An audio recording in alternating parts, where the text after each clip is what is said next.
बहुत बहुत धन्यवाद आज के इस सत्र के लिए। सुशीला ताई और लक्ष्मी प्रसाद जी, आपने बहुत अच्छे संचालन और पूजा का नेतृत्व किया है। तो हम लोग आज के कायगता सती अभ्यास के साथ इस आर्य अष्टांगिक मार्ग के अलग अलग अंग को जोड़कर अभ्यास कर रहे हैं। हमने जैसा सम्यक दृष्टि से शुरुआत की थी, जिससे हमारा दर्शन मार्ग अंतर्मन से जब खुलता है, तब सम्यक संकल्प और सम्यक संकल्प के साथ हमारी जो परिपूर्ण सम्यक वाणी है, वाणी के चार स्तर है, और कर्म जो है काया के द्वारा जो घटित होते हैं, तो यह जागृति के साथ जब परिपूर्ण कर्म बन जाते हैं, तो इस कायगता सती के अभ्यास के द्वारा, एकाग्रता के द्वारा, जैसा है वैसा अनुभव करने के द्वारा, उनके साथ साथ अष्टांग मार्ग पर हम अ, आगे बढ़ते हैं। और यह जो अ, हमारा व्यक्तिगत प्रयास है अष्टांग मार्ग पर आगे बढ़ने का, क्योंकि यह सर्वश्रेष्ठ ऐसा मार्ग है। सभी मार्गों में परिवर्तन का सर्वश्रेष्ठ मार्ग। और जैसे बुद्ध कहते हैं कि मैं मार्गदाता हूँ, मोक्षदाता नहीं। तो मार्ग बुद्धों ने जो बताए, अलग अलग मार्ग बताए हैं, तो उनमें जो आर्य अष्टांगिक मार्ग पर हम पादाक्रांत नहीं होते, आगे नहीं बढ़ते, तो मार्ग की ओर मार्ग ही रहेगा। तो यह धम्म मार्ग जो सराव का मार्ग है, प्रैक्टिस का मार्ग है, व्यक्तिगत आचरण का मार्ग है। और कायगता सती के अभ्यास में हम जागृति के साथ जो भी करते हैं, सभी बौद्ध धर्म की जो शिक्षाएं, भंते जी कहते हैं कि सभी शिक्षाएं अगर जागृति से, एकाग्रता से, आ, कायगता सती के अभ्यास के द्वारा अगर आ, उतारने की कोशिश करते हैं, आचरण में ढालते हैं, जो भी आचरण करते हैं एक रूपता से करते हैं, सकारात्मकता के साथ करते हैं, तो यह जो अष्टांग मार्ग है हमारे जीवन में निर्वाण की ओर ले जाने के लिए मदद करता है। मगान अठंडिको सेठो, सर्वश्रेष्ठ ऐसा अष्टांग मार्ग जो व्यक्ति के आ, आचरण के द्वारा विकास के लिए उपयुक्त है। और यह जो आगे का मार्ग आज हम देखने वाले हैं, सम्यक कर्मांत, कर्म करते हैं, क्रिया करते हैं, कार्य करते हैं, उसी को यह जो अलग अलग अंग है, सामाजिक अंग जो है, मनुष्य के जीवन से लगे हुए आर्थिक अंग है, राजकीय अंग है, तो हम अलग अलग भूमिकाएं हमारी निभाते हैं उस अंग के द्वारा। परिवार में भी हम अलग अलग भूमिका निभाते हैं, कभी पति की, पिता की, पुत्र की।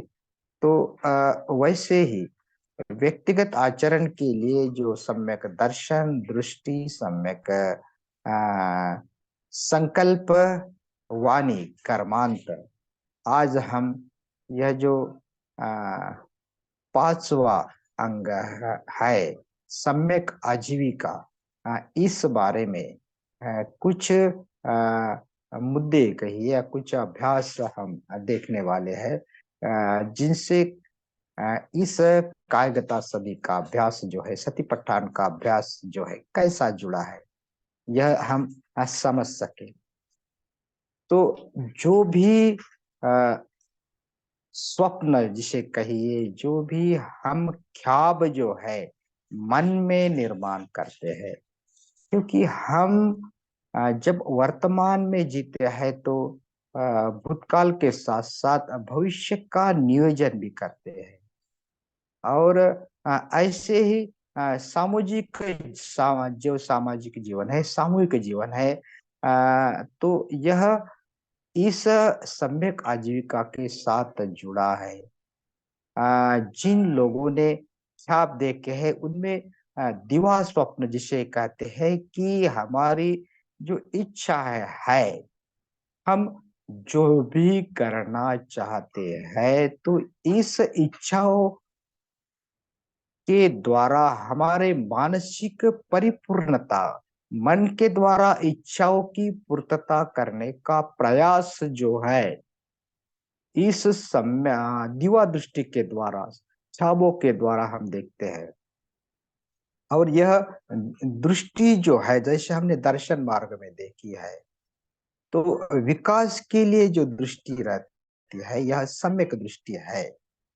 और यह जो ख्वाब देखना जो है, एक तो हम इंद्रियजन्य आसक्त में रहते हुए इंद्रियों की पूर्तता के लिए ख्वाब देखते हैं, जो अयोनिशा मनस्कार के द्वारा निर्माण होते हैं। और कोई ऐसे ख्वाब है, दिवा स्वप्न जो है वह जीवन के विकास के लिए देखे जाते हैं, समाज के विकास के लिए देखे जाते हैं। तो बाबा साहब का एक ऐसा ही स्वप्न, दिव्य दृष्टि, प्रज्ञा दृष्टि थी, जो स्वतंत्र, समता, बंधुत्व, इस मूल्यों पर आधारित नव समाज का निर्माण करना। ऐसा समाज जहां मनुष्य मुक्तता का, स्वतंत्रता का अनुभव ले सके। इस स्वतंत्रता के साथ समता, और स्वतंत्रता समता जो आ, हमारे आ, आचरण जो है, हमारे कर्म जो है, हम जो भी करते हैं वह मुक्तता के साथ करें, और विकास के सभी मार्ग खुले हो, सभी के साथ साथ अपना विकास भी हो। समता और स्वतंत्रता के साथ बंधुता, भाईचारा, यह जो बात है जिनके आधार पर नव समाज जो है एक दूसरों के साथ सुसंवादितता से रह सके। तो ऐसा समाज जो है स्वतंत्र, समता, बंधुत्व के आधार पर खड़ा, वह नव समाज, अर्थात यह जो प्रबुद्ध समाज जिसे कहते हैं, प्रबुद्ध भारत जो कहते हैं, तो प्रबुद्ध भारत का जो दिवा स्वप्न बाबा साहब ने देखा, उसकी पूर्तता के लिए कई सारे उन्होंने केवल स्वप्न ख्याब ही नहीं तो प्रयास किए हैं, प्रत्यक्ष प्रयास किए हैं। और तो इच्छाओं की केवल वह मानसिक परिपूर्तता ही नहीं है, तो उसे कृति में ढालने का कृति आराखड़ा है। तो यह सब जो है कब निर्माण होगा, कैसे हम कर सकेंगे? तो हम दिवा स्वप्न ख्वाब इसलिए देखते हैं कि जो हम कर रहे हैं वह एक प्रकार से यंत्र के साथ, निरुत्साह के साथ हम जो जी रहे हैं वह हमें पसंद नहीं है, लेकिन दूसरा हम अलग तरीका जीवन जीना चाहते हैं, तो इसलिए यह दिवा स्वप्न देखते हैं। लेकिन बाबा साहब का जो स्वप्न है, दिवा स्वप्न जो है, तो यह जो परंपरा से चली आ रही चातुर्य व्यवस्था, चातुर्वर्ण व्यवस्था, विभाजन वाली, विषमता वाली जो व्यवस्था है, उससे बदलकर समता, न्याय पर आधारित, स्वतंत्र, समता, बंधुत्व पर आधारित मैत्री युक्त ऐसा समाज। तो बाबा साहब जो उदाहरण देते हैं कि भिक्षु संघ भी एक लोकशाही का उदाहरण है, जहाँ सभी लोकशाही की जो नियम है वहाँ उसका पालन होता है। तो लोकशाही में लोगों को संधि रहती है विकास की। तो और ऐसा समाज जो है निर्माण करने के लिए जो है, तो यह आजीविका है, वह परिपूर्ण आजीविका, सम्यक आजीविका जरूरी है। तो यह जो है दिवा स्वप्न, बौद्ध धर्म में भी कई सारे ऐसे आदर्श समाज के, जैसे बाबा साहब ने उदाहरण देखे, सकते। तो वैसे ही जो सुखावती भूमि है, जिसे शुद्ध भूमि कहते हैं, जैसा प्लेटो ने रिपब्लिक ऐसा का स्वप्न देखा था, दिवा स्वप्न देखा था, बाबा साहब ने प्रबुद्ध भारत का स्वप्न देखा था। तो बौद्ध धर्म में जो सुखावती विवाह है, सुखावती है, जहाँ ऐसी सामाजिक परिस्थिति हो, वह हर किसी के लिए धर्म का आचरण करने की परिपूर्ण पूर्ण सुविधा हो, वह सहजता से, तनाव से मुक्त रहकर अपना काम धंधा कर सके और धर्म का आचरण कर सके। ज्यादा से ज्यादा समय धर्म के आचरण के लिए, धर्म की शिक्षा अपने जीवन में उतारने के लिए और संपूर्ण जो जीवन का जो परिवर्तन है, उसके साथ साथ सामाजिक परिवर्तन है, उसके लिए वह खर्च कर सके। तो ऐसा जो स्वप्न है, सुखावती जो है, यह जो सीन परंपरा जापानीज में जो है, या जो वहाँ सुखावती युग, सुखावती जहाँ सुख से सब रह रहे, केवल बस बुद्ध धर्म का आचरण करो, ध्यान साधना करो, सहजता से सभी उपलब्ध है, ना खाने की चिंता है, ना कोई पीने की, कहीं रहना सुख में रहना, केवल धर्म का आचरण कैसा करना और सभी के साथ मैत्री आनंद बंधु भाव से रहना, ऐसा जो समाज है, जो नैतिकता के आधार पर जो है ऐसा समाज, तो सुखावती का जो स्वप्न है, अगर उसे निर्माण करना है तो हमारी जो आजीविका है, उस आजीविका को परिपूर्ण, जिसे सम्यक कहते हैं, तो सम्यक आजीविका में तब्दील करना जरूरी है। तो यह सम्यक आजीविका में तब्दील करने के लिए जो बुद्ध ने, भंते जी ने भी कई सारे बातें बताए हैं। तो यह जो है बुद्ध काल में अगर हम देखते हैं तो सीधा साधा उस जमाने में जीवन था। अब जैसे मोबाइल है, टीवी है, किताबें है, बहुत सारी सुविधा, भौतिक सुविधा है, लेकिन बुद्ध काल में नजीक का राज्य भी रहो तो संदेश भेजना हो, किसी को मिलना हो तो इतना आसान नहीं था। लोग सीधे साधे बस, तो इसी कारण कोई जो जैसा सम्यक आजीविका बताई है, आर्थिक अंग बताया है, तो वैसा सामाजिक या राजकीय जो है, वैसा आर्य अष्टांगिक मार्ग में कोई भी ऐसा अंग नहीं है। तो आर्थिक अंग जो है, अपने सामायिक सामाजिक अस्तित्व जो है, यह उसका मूलभूत अंग है। तो आर्य अष्टांगिक मार्ग में सम्यक आजीविका जो है, इसी कारण वहां समाविष्ट है कि आजीविका पर हम कैसे है, हमारा अस्तित्व कैसा है, हम कैसे बन रहे हैं, हम कैसे जी रहे हैं, हम कैसे जागृति के साथ अभ्यास कर रहे हैं। तो यह सती पठान में जब हम जागृति के साथ परिपूर्ण करना सम्यक कर्म होता है, उसके साथ साथ आजीविका के लिए जो भी दफ्तर में काम करते हैं, खेती बाड़ी में काम करते हैं, रोजगार में, व्यापार में काम करते हैं, तो वह काम अगर लगन से करते हैं, उस काम में रुचि लेते हैं, उस काम को जानते हैं, मैं यह कर रहा हूँ, सुख मुझे मिल रहा है, जो भी काम मैं कर रहा हूँ, और जानकर, देखकर, समझकर, पूरे जागृति के साथ उस काम को अगर करते हैं तो उसमें आनंद मिलता है, उसमें जो सुख मिलता है वह महत्वपूर्ण है। तो यह जो आचरण जो है, जो हम आजीविका करते हैं, इस आजीविका के द्वारा जो परिणाम है हमारे शरीर पर होता है, हमारे मन पर होता है, तो वह साधना की नींव बनाता है। अगर कोई कलाकार हो, चित्रकार हो, चित्रकारिता करता हो, तो वह उसके शरीर से पहचान जाता है। रंग उसे लगे हो या कपड़े हो, उनकी शांत चेहरा हो, कभी भी वह अपने एकाग्रता से चित्रकारिता करता हो, संगीत हो, काव्य हो, जो भी कला छंद विकसित करने वाला है, जो अगर वह जागृति के साथ करता है, तो कायकता सती का वह जो अभ्यास है, उस कला में, उस छंद में, उसके द्वारा वैसा ही मन हमारा बनता है।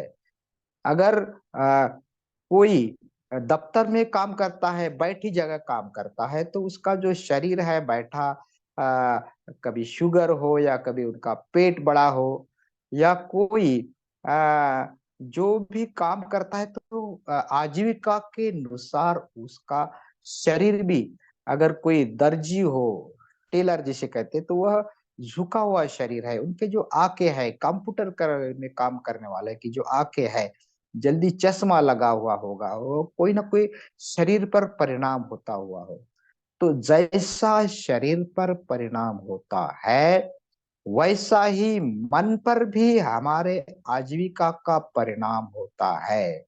अगर कोई शेयर मार्केट में काम करने वाला हो, शहर की जो चढ़ उतार हो, तो तनाव में वह रहता है। या कोई जो को ऐसी आजीविका हो, किसी को फंसा कर, किसी का कत्ल कर, जैसे क्या कहते हैं, कसाई की आजीविका हो, हिंसा करके मांस बेचते हैं, कोई मछली को पकड़कर बेचता है, या बकरे को काट कर मांस को बेचता है, तो ऐसे आजीविका वाले अगर साधना के लिए बैठते हैं, ध्यान के लिए बैठते हैं, तो मैत्री भावना कैसे कर पाएंगे?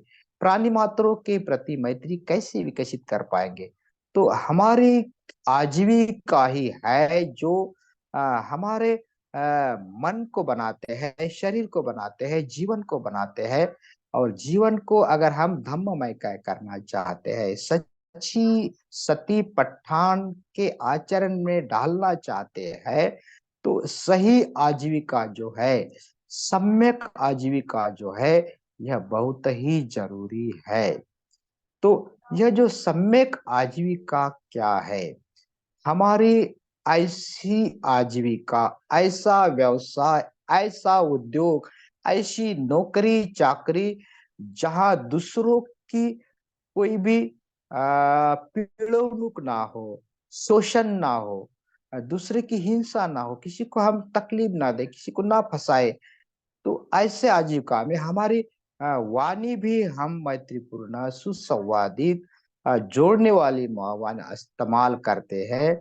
और उसके साथ साथ हमारा मन जो है, मैत्रीपूर्ण, मृदु, प्रिय वाचा, और हमारे मन से उभरने वाले कर्म भी जो है, वह कर्म जो है सम्यक कर्मांत के द्वारा परिपूर्ण कर्म।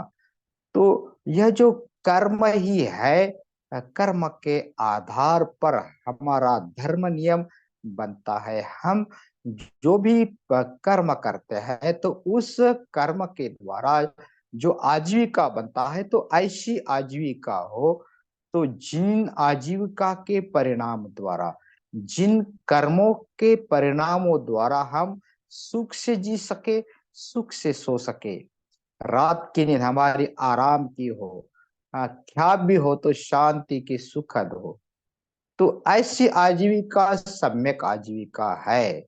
आ, और खुद का जो स्वाभिमान जिन आजीविका में है, हमारी मान हानि ना हो और दूसरे को तकलीफ भी ना हो, ऐसी आजीविका, अगर ऐसी आजीविका में हम जीवन जीते हैं, तो वह सम्यक आजीविका कहलाई जाती है। और यह सम्यक आजीविका ही हमारे ध्यान का आधार है, ध्यान की नींव है। जैसे शील ध्यान की नींव है, शील यह जो है, नैतिकता के आधार पर हम जो कर्म करते हैं, तो कर्म जो है, क्रिया जो है, काया वाणी मन से घटित होने वाले कर्म, क्रियाएं और आचरण, जो है नैतिकता के आधार पर आचरण, अगर उपजीविका कमाने के साथ जोड़ते हैं, आजीविका के जोड़ते हैं, हम शिक्षण जो है, पढ़ाई जो करते हैं और अच्छी नौकरी के प्रयास करते हैं, तो ऐसी नौकरी जहाँ कोई पिड़ौनुक ना हो, कोई भ्रष्टाचार ना हो, फसौनुक ना हो, तो दूसरे को भी सुख शांति मिले और खुद को भी मिले। दूसरों के अस्तित्व की जो जागृति है, उसमें सम्यक आजीविका में रहती है। तो यह जो अंग है, आदर्श समाज निर्मिति का विशेष ऐसा अंग है। यह प्रतीक है सम्यक आजीविका, जिनके द्वारा आदर्श समाज हम निर्माण कर सकते हैं। धम्म मार्ग पर आचरण अच्छी तरह से, सुलभता से, सहजता से हम ऐसे आदर्श समाज में कर सकते हैं। तो हमारे इर्द गिर्द में जो भी परिस्थिति है, चाहे हमारे आचरण के प्रतिकूल भी क्यों न हो, लेकिन उसमें भी हम बंजर जमीन में भी हम अच्छे बाग फुला सकते हैं। रेगिस्तान में भी हम अच्छा बगीचा बना सकते हैं। तो यह शिक्षा जो है, कायगता सती के अभ्यास के द्वारा, जागृति के अभ्यास के द्वारा हम कार्य में, काम में आनंद अगर लेते हैं तो विकसित हो सकता है। तो यह जो है, कौन सी आजीविका गलत है, इस बारे में बंटी जी ने कुछ बात बताई है। तो उसके स्तर है, निचले स्तर से ऊपरी स्तर की ओर आजीविका का जो परिणाम है हमारे जीवन पे होता है। अगर सीधे सीधे हम किसी की हिंसा करते हैं, के आधार पर आजीविका करते हैं, किसी का कत्ल करते हैं, किसी जैसी कत्तल खाना का व्यवसाय हो, प्राणियों को मार कर हिंसा कर आजीविका करना हो, तो यह बिल्कुल ही सम्यक आजीविका नहीं है। वैसी आजीविका नहीं करना चाहिए। अगर ऐसी आजीविका करते हैं तो हम साधना नहीं कर पाएंगे, ध्यान नहीं कर पाएंगे। ध्यान में ही वह रोढ़े बनकर आएंगे, तो मैत्री विकास ना कर पाएंगे, तो फिर समता ध्यान ही कमजोर होगा। तो विपश्यना के ध्यान, चिंतन के ध्यान, सतिपट्ठान के ध्यान हम कैसे कर पाएंगे।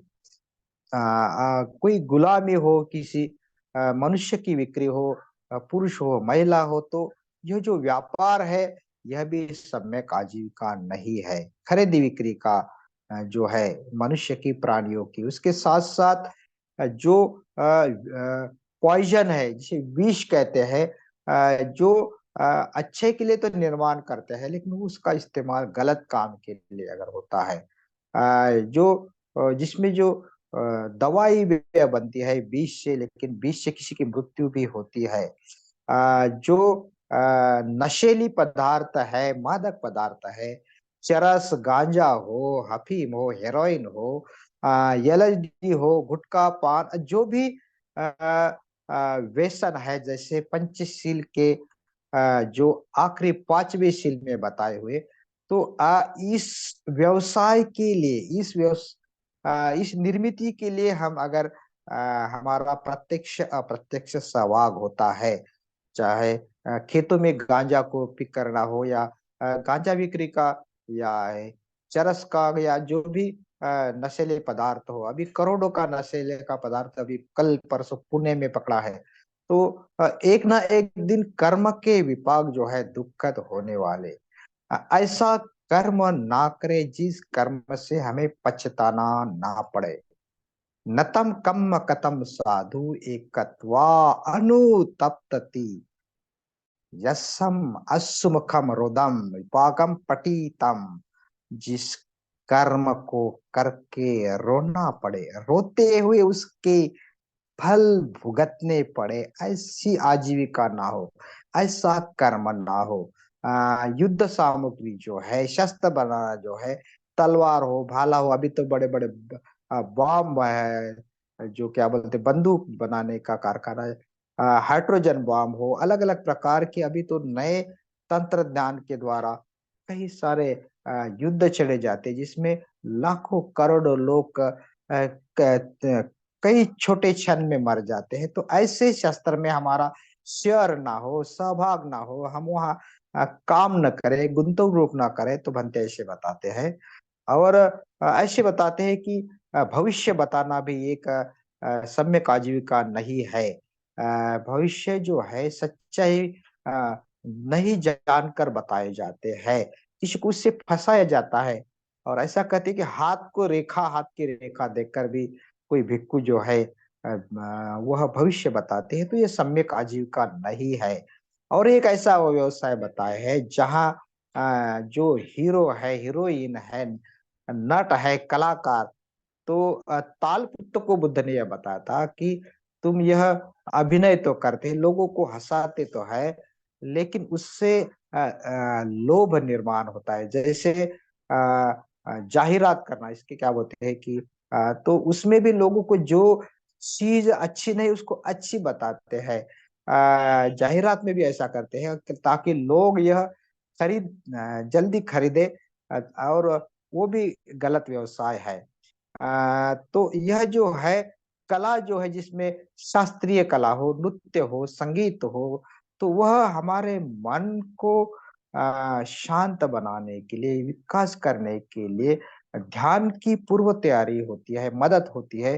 तो उस बारे में बुद्ध ने कहते, लेकिन ऐसे नट कलाकार ये जो है जो लोभ को निर्माण करते हैं, तो यह गलत व्यवसाय आजीविका है।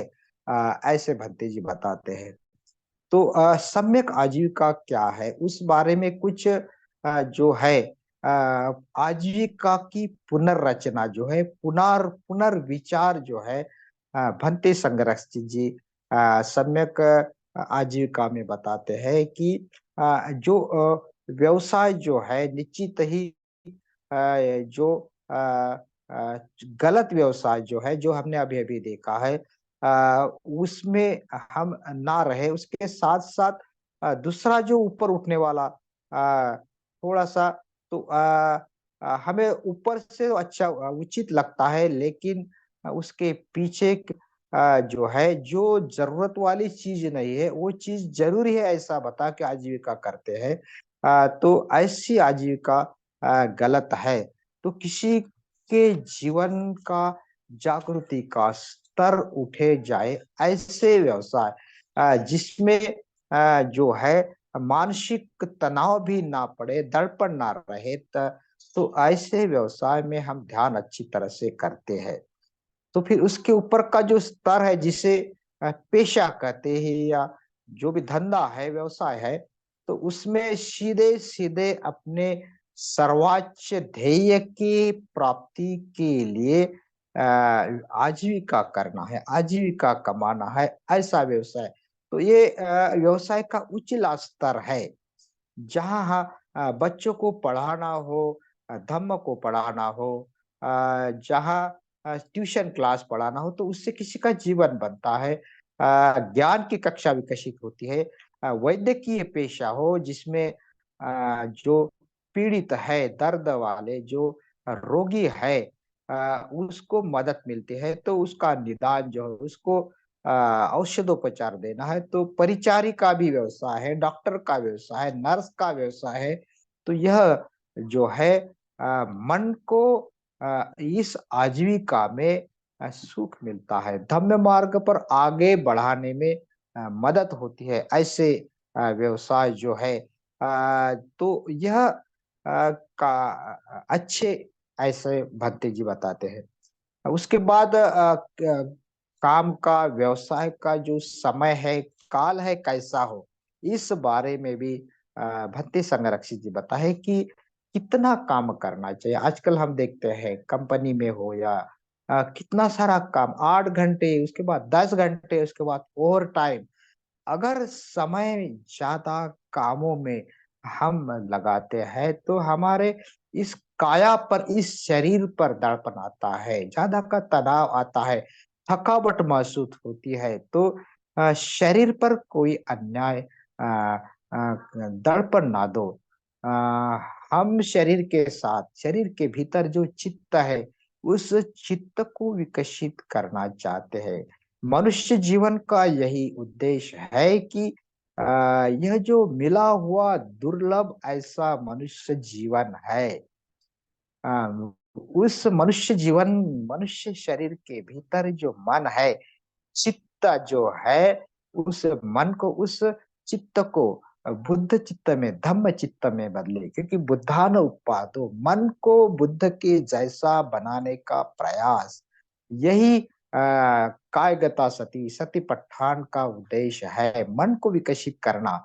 और उसके लिए काया के अलग अलग भागों को, भीतरी हो बाहरी हो, देखकर हम चित्त है, चित्त के स्वभाव है, चित्त में निर्माण होने वाले अलग अलग धर्म है, चित्त के भीतरी न्यूरन जो है, वेदना जो है, भावना जो है, तो इसे हम समझते, तो इसके लिए हम हमारे आजीविका को कम से कम समय में आजीविका कर, ज्यादा से ज्यादा जो समय है वह साधना के लिए, ध्यान के लिए, सतिपट्ठान के अभ्यास के लिए, धम्म अभ्यास के लिए अगर खर्च करते हैं, तो हमारा जो उद्देश्य है, मनुष्य जीवन का उद्देश्य है, सफल होगा।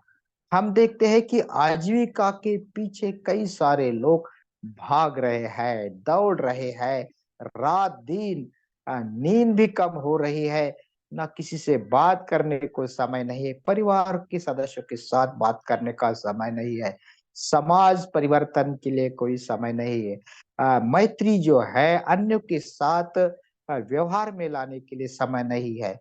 तो कैसे हम इस धम्म मार्ग पर, इस आर्य अष्टांगिक मार्ग में आगे बढ़ पाएंगे? कैसे हम अ, इस सम्यक आजीविका से जो आगे के जो अंग है, सम्यक व्यायाम हो, स्मृति हो, समाधि से प्रज्ञा की ओर, प्रज्ञा, परिपूर्ण प्रज्ञा कैसे विकसित कर पाएंगे?